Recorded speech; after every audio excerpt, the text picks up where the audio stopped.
안녕하세요, 여러분. 오늘은 이제 새로운 성격에 대해서 배울 건데요. 경계선 성격 장애를 함께 공부해 보기로 해요.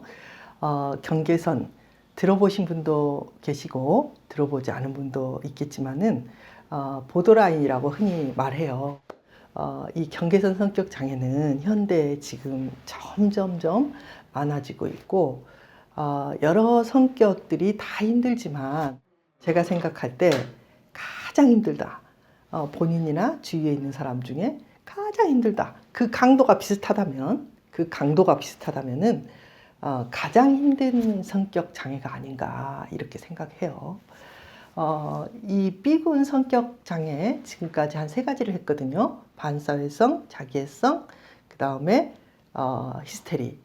아마 이 3가지의 특징을 다 가지고 있으면서 가장 강렬한 성격, 이게 아마 경계선 성격일 것 같아요. 이 경계선 성격은 내적으로 자기에 대한 확신, 자기 어떤 자아의 모습이 가장 희미한 사람이라고 볼 수 있어요. 그래서 현대 이렇게 논문이나 또 연구, 또 정신과를 찾는 그 내담자 중에 굉장히 많은 퍼센트가 이 경계선 성격이라고 말하고 있고요. 미국의 어떤 논문을 보면은 거의 25% 정도를 차지한다. 뭐 이렇게까지 이야기를 하고 있어요. 실제로 발병률이 절대 25%는 아니죠. 그런데 정신과를 찾아오는 사람들 중에 그런 것들을 요인을 가지고 있는 사람들이 많다는 거죠. 이 시간부터 이제 우리가 경계선 성격 장애에 대해서 같이 이야기를 할 텐데, 이 경계선의 어떤 특징들은 꼭히 뭐 경계선 성격 장애가 있는 사람만 있는 건 아니에요. 우리 모두에게도 그런 측면들이 조금 있겠죠. 여러분 자신이거나 혹은 여러분 주위에 경계선 성격 장애가 있거나 이 강의 시간들을 통해서 조금 더 잘 알아가고 조금 더 나은 방향으로 이제 살아갈 수 있게 되기를 바라면서 이 강의를 시작합니다. 이 사람들은 이제 DSM이라고 그 미국에 있는 그 진단 체계예요. DSM을 보면은 이 BPD 경계선 성격 장애에 대해서 이렇게 말하고 있어요. 실제 또는 가상의 버림받음을 피하기 위해서 필사적으로 노력한다. 그게 무슨 말이냐면은 이들이 가지고 있는 유기의 두려움, 누군가가 나를 떠날 것 같은, 나를 버릴 것 같은 이런 느낌. 그러니까 사람이 두려움이 많잖아요. 어떤 사람은 나를 비난할까 봐 두려워하고 어떤 사람은 내 뒤통수를 칠까 봐 두려워하고 그 두려움에 따라서 성격 장애의 어떤 종류가 달라져요. 그런데 이들의 두려움은 뭐냐면은 내가 버려질 것에 대한 두려움이에요. 이걸 느끼시는 분들은 제가 이렇게 말하면 금방 알아먹어요. 근데 혹시 느끼지 못하는 분들, 그게 그렇게 큰 괴로움인가? 이렇게 생각할 수 있는데, 예를 들어서 내 자신에 대한 정체감, 내가 누구인가에 대한 답을 우리는 항상 해야 되는 거거든요. 그게 의식적이든 무의식적이든 간에 우리의 사건, 우리의 외부적인 혹은 내면적인 모든 갈등들은 결국은 그걸 묻거든요. 넌 누구냐? 너는 살 가치가 있는 존재인 거니? 너가 도대체 누구인 거니? 이걸 물어요, 우리 자신에게. 그래서 사람들은 그 자신을 대답하는 어떤 것들이 내 마음속에 공명으로 남아있고 그것이 나를 지탱하게 하는 거예요. 그래, 난 참 부족한 면이 많지만 그래도 이만하면 괜찮은 나야. 뭐 내가 그렇게 가치가 많은 것도 아니지만 그렇다고 해서 쓸모없는 존재는 아니잖아. 내가 너무 소중한 아들이고 딸이고 그래도 우리 엄마가 나를 사랑해. 뭐 이런 어떤 일종의 확신 같은 게 있다면은 우리는 그런 모든 폭풍을 견뎌낼 수가 있는 거예요. 그럼에도 불구하고 우리는 너무 많이 흔들리죠.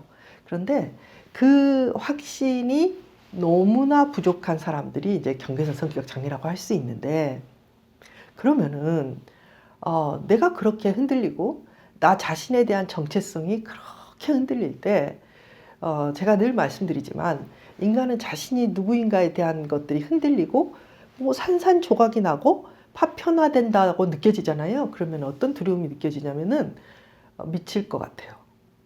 막 뭔가 다 무너져 내릴 것 같아. 내가 존재하지 않을 것 같은 그런 두려움 혹시 여러분 느껴보신 적이 있나요? 여러분의 삶에 굉장히 어려운 일이 탁탁 치잖아요.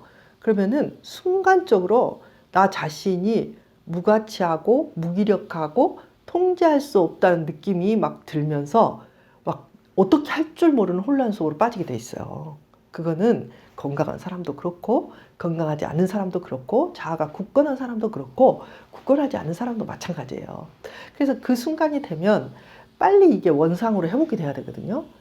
회복 탄력성이 있어가지고 빨리 제자리로 오면 괜찮아요. 그런데 이게 평소에도 자기가 이렇게 파편화될 것 같고 뭔가 안 보이고 내 자신이 새롭게 뭔가가 이렇게 구성되지 않으면 이 연기가 될 것 같은 그런 느낌 속에 있는 사람들이 이 경계선 성격 장애인데 이 사람들이 자기의 존재를 있음으로 만들기 위해서 하는 게 있어요. 그게 뭐냐면은 자기애적인 사람들은 자기의 존재의 있음을 만들기 위해서 내가 존재함을 굳건히 하기 위해서 이렇게 하는 거죠. 나는 특별해.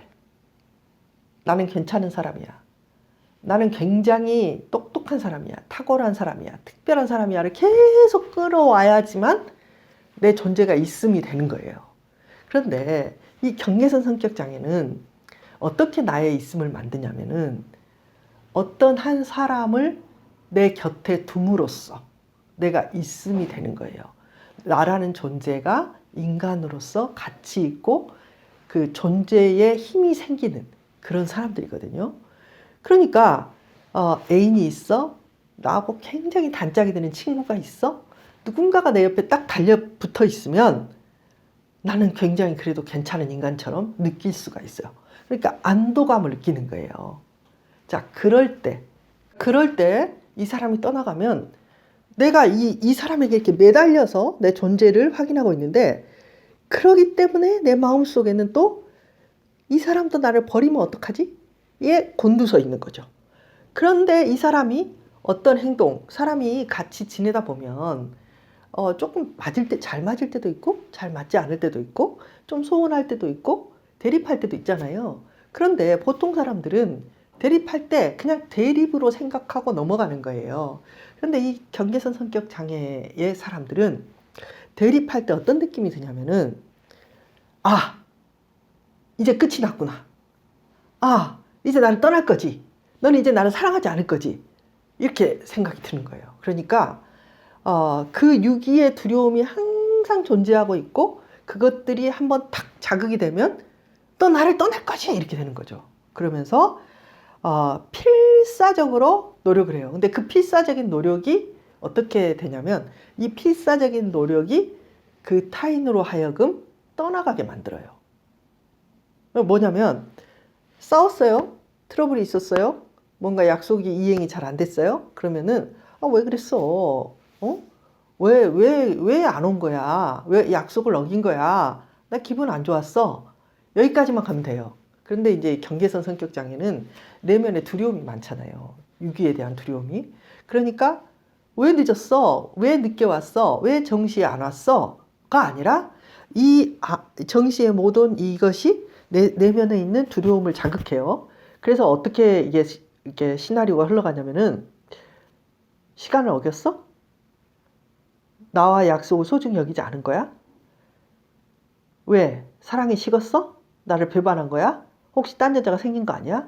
넌 나 떠나려고 그러지? 이렇게 사고가 쫙 흘러가면서 사람의 목을 확 졸라요. 왜 그랬어? 왜 나를 떠나려고 해? 왜 나를 배반했어?